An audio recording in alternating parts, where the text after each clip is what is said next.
Reporte 100.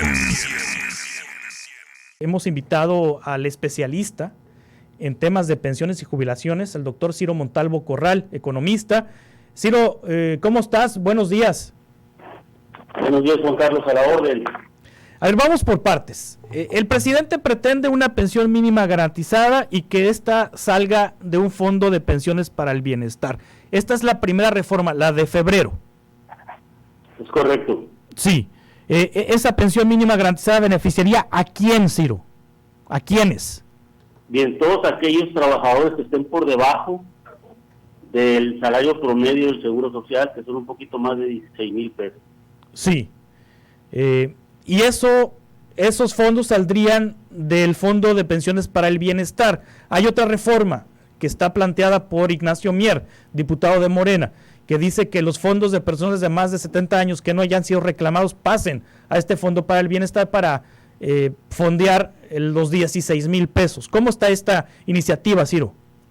Bien, mira, la primera, aproximación a entender esta nueva propuesta es que las fuentes de financiamiento asociadas a la primera propuesta de crear el fondo de 65,000 millones de pesos o fondo semilla que llamaba el señor presidente, este reconocimiento tácito de que son inconsistentes, improbables e insuficientes, porque habían sido señaladas como fuentes el 75% de lo recuperado por el Instituto para recuperar el pueblo lo robado, los fideicomisos del Poder Judicial, estaban inclusive se señalaron como probables fuentes de financiamiento las utilidades del Tren Maya, cuando es un proyecto que nació con pérdidas.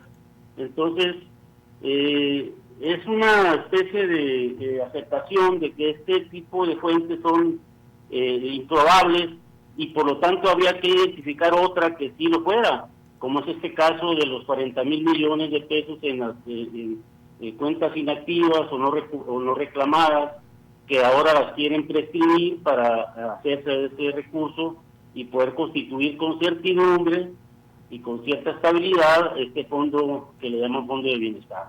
Sí. Actualmente, ¿qué pasa con el dinero que no es reclamado en las AFORES, Ciro?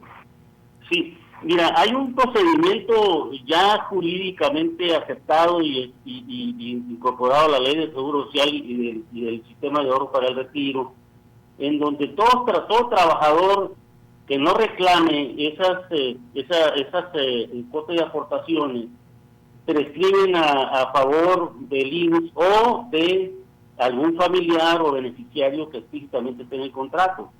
Este procedimiento está, ahí, es el que se sigue normalmente, pero el gobierno federal, a través de esta propuesta, lo que reclama es que es un procedimiento lento, que no está liberando a la velocidad que ellos consideran estos recursos y que por lo tanto habría que definir un mecanismo jurídico distinto para apropiarse o hacerse ese recurso en función de necesidades mucho más apremiantes como las que hoy se están planteando, ¿no? Sí, es decir, esta propuesta de Morena establece que si a los 70 años de edad los recursos que estén a nombre de personas de más de 70 años o de 70 años y más que no hayan sido reclamados pasen a este fondo de pensiones para el bienestar. Puede ser porque la persona falleció y no lo reclamó, puede ser porque la persona ha decidido no pensionarse, ha decidido no reclamar esos recursos porque sigue en la vida productiva, o puede ser porque los herederos no sepan que existe ese recurso. ¿Por qué ese dinero está en ese fondo? ¿Por qué situaciones podemos determinar que esté ese dinero abandonado? Sí, en buena medida por ese razonamiento que acabas de plantear, sí, que hay trabajadores que no han hecho efectivo su derecho a retirarse, o que por alguna razón fallecen inclusive, que no hay herederos, que no hay beneficiarios identificables, y que esas cuentas prescriben a favor del Seguro Social, del IMSS. Sí. Sin embargo, esta es la modalidad que es distinta en esta iniciativa que se está presentando, en donde se está afirmando que estos recursos ya no prescriben a favor del IMSS, sino a favor de este nuevo Fondo del Bienestar, que estaría financiando o completando las pensiones de todos aquellos trabajadores que no lograran la pensión digna que hasta ahorita se ha señalado, que es este caso del salario promedio del Seguro Social, ¿no? Sí. Entonces, sin embargo, las dudas que surgen es, digamos, si este tipo de procedimientos o mecanismos que están en el legislativo no introducen altos niveles de incertidumbre, de prestigio, o deterioran la imagen del sistema de pensiones mexicano. Y no hay que olvidar que una muy buena parte de recursos están colocados en acciones, en inversiones, en algunos fondos de inclusive internacionales, en la compra en fibras, ¿no? que son fondos de inversión en infraestructura, y que esto pudiese estar introduciendo un síntoma, una especie de tentación de incertidumbre o de duda, y que le pudiese estar, digamos, incorporando problemas futuros al sistema de pensiones mexicano, ¿no? Sí. Y obviamente también hay que identificar la posibilidad que una buena parte o algunos derechohabientes o asegurados que se sientan amenazados o digamos con sus derechos expuestos o en riesgo, recurran a conflictos como amparos o demandas a las propias AFORES por esta situación que está en este momento en marcha, ¿no? Ciro, ¿qué pasa, por ejemplo, si yo tengo 70 años, sigo trabajando, no me he pensionado y de pronto pues cumplo 71, 72 y quiero reclamar esos recursos de la AFORE de la pensión? Y si ya pasaron ese dinero al fondo para la pensión del bienestar, ¿lo perdí o lo puedo recuperar? De aprobarse esta iniciativa, claro.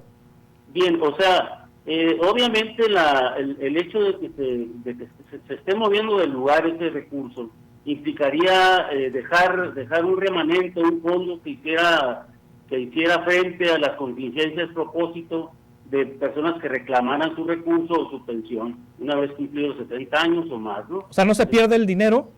No se pierde. Pienso que sí están generando una salvaguarda ahí de derechos adquiridos y que esto va a permitir que los trabajadores que se queden de 70 o más años ahí, una vez que lo decidan, tengan su derecho protegido y su pensión garantizada con ese recurso. Si una persona murió y se llega a esta cantidad de años que están proponiendo que pasen, si en 10 años no es reclamado ese dinero, porque la persona murió, vamos a suponer, pero después de los 10 años surgen personas que se sienten o que consideran que pueden ser beneficiarias de ese recurso, pues herederos, ¿pueden reclamar ese dinero? No, una vez que pasa se transcurre el tiempo perentorio para reclamar, obviamente ya nadie puede reclamar eso, ¿no? Sí. Si pasan 10 años de espera para que un beneficiario sea identificado y ocurra a ventanilla reclamar ese recurso, una vez ya es extemporáneo, ¿no? Ya prescribía, digamos, en favor de este fondo o del IMSS en su caso, ¿no? Sí, es decir, si la persona muere y no reclama en 10 años esos recursos, el dinero se va al fondo para la pensión del bienestar. Así es. Y ya ese dinero se perdió. Sí, pero antes de eso obviamente tiene el recurso de reclamarlo. Sí. Y debe estar ahí. Sí, son 40,000 millones de pesos. Puede ser una cifra que nos parezca muy alta, pero para el tamaño de lo que México destina para el pago de pensiones, pues es una bicoca. Ciro, no va a resolver lo de la falta de monto para las personas que no alcancen lo suficiente una pensión mínima garantizada, es decir, es poco dinero para el tamaño del problema. Sí, mira, el 40,000 millones de pesos en realidad es una cantidad residual, es una digamos, un monto que lo que resuelve es el muy corto plazo, estamos hablando de los próximos 5 años, 6 años, ¿no? Sí. De tal manera que por eso le llaman capital semilla. Porque si lo referimos respecto a lo que vale todo el problema de pensiones en México, que son 2 billones, o sea, estamos hablando de una cantidad impresionante y que crece a una tasa ya casi del 15-16% por año, pues ese es un recurso realmente marginal, ¿no? Pero sí resuelve una contingencia de corto plazo que implica pagar obligaciones de completar pensiones que ya se están venciendo año con año. O sea, ya ahorita el IMSS y las AFORES están enfrentando retiros que van entre los 30,000 y 40,000 trabajadores por año. Sí. Entonces eso hay que completar pensiones y para ese no hay dinero, porque lo que se señaló como fuente es improbable que cumpla su función de fondear, ¿no?